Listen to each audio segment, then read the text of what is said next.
Hello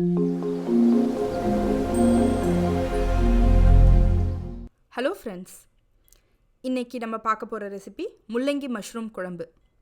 ரொம்ப டேஸ்டியான ஈஸியான ஒரு குழம்பு.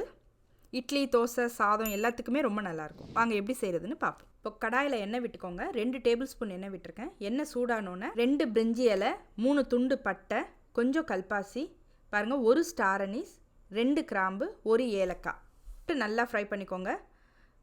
இப்போது சோம்புத்தூள் ஒரு அரை ஸ்பூன் சோம்புத்தூள் சேர்த்துக்கோங்க. சோம்பு தூளாக சேர்த்திங்கன்னா ஃப்ளேவர் நல்லாயிருக்கும். இப்போது ஒரு வெங்காயம் நீலவாக்கில் அரிஞ்சிருக்கேன், பெரிய வெங்காயம், அதையும் போட்டு நல்லா வதக்கிக்கோங்க. பாருங்கள் நல்லா வதங்குது. ஓரளவு வதங்கின பிறகு இஞ்சி பூண்டு விழுது 1 டேபிள் ஸ்பூன் இஞ்சி பூண்டு விழுது சேர்த்துக்கோங்க. பாருங்கள் அதையும் நல்லா பச்சை வாசனை போக வதக்கிக்கோங்க. பாருங்கள் நல்லா இஞ்சி பூண்டோட பச்சை வாசனை போயிடுச்சு. இப்போ நான் ஒரு முள்ளங்கியை ரவுண்டாக அரிஞ்சு வச்சுருக்கேன். அதையும் போட்டு வெங்காயத்தோடையே பரட்டிக்கிறேன். இது நம்ம ஏன் ஃபஸ்ட்டே போடுறோன்னா முள்ளங்கி வேகிறதுக்கு கொஞ்சம் டைம் எடுக்கும். இப்போ நான் 1 ஸ்பூன் மஞ்சத்தூள் சேர்த்துக்கிறேன், 2 ஸ்பூன் மிளகாய்த்தூள் சேர்த்துக்கிறேன், 2 ஸ்பூன் தனியாத்தூள் சேர்த்துக்கிறேன். நல்லா பரட்டிக்கோங்க. நல்லா காய்கறி மசாலாவோடு நல்லா பரட்டணும். பாருங்கள் காய்கறியும் மசாலாவும் நல்லா மிக்ஸ் ஆகிடுச்சு. இப்போ தக்காளி சேர்த்துக்கிறேன். தக்காளி நான் 2 தக்காளி கட் பண்ணி சேர்த்துருக்கேன். கொஞ்சம் உப்பு போட்டோன்னா சீக்கிரம் வதங்கும். தக்காளி நல்லா குழைய வதக்கிக்கணுங்க. அதுக்கு கொஞ்சம் மூடி வச்சு வதக்குனிங்கன்னா ஈஸியாக வதங்கும். இப்போ தேங்காய் மசாலா, ஒரு 1/4 கப் தேங்காயில் 1 ஸ்பூன் சோம்பும் ஒரு 10 முந்திரியும் போட்டு நைஸாக அரைச்சி எடுத்து வச்சுக்கோங்க. இப்போ பாருங்கள் நான் மூடியை திறக்கிறேன். தக்காளி எந்த அளவு குழஞ்சிருக்கு பாருங்கள், நல்லா வெந்திருக்கு. இப்போ இந்த ஸ்டேஜில் நான் கொஞ்சம் புதினா இலை சேர்த்துக்கிறேன்.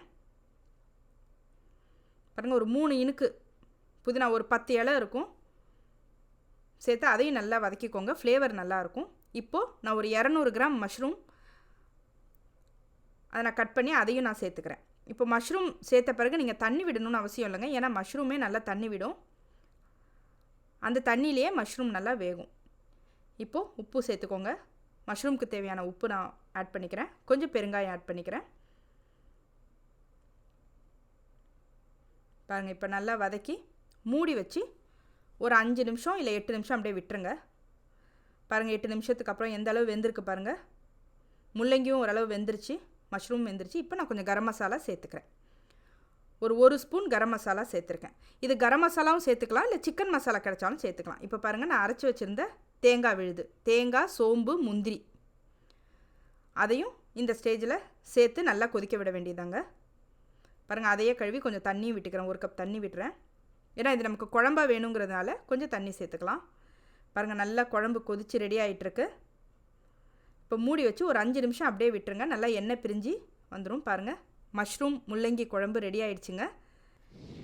இது இட்லி, தோசை, சாதம் எல்லாத்துக்குமே ரொம்ப நல்லாயிருக்கும்.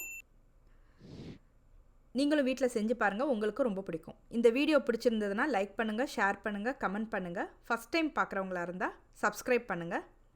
மறக்காமல் சப்ஸ்கிரைப் பண்ணுங்கள். தேங்க்யூ.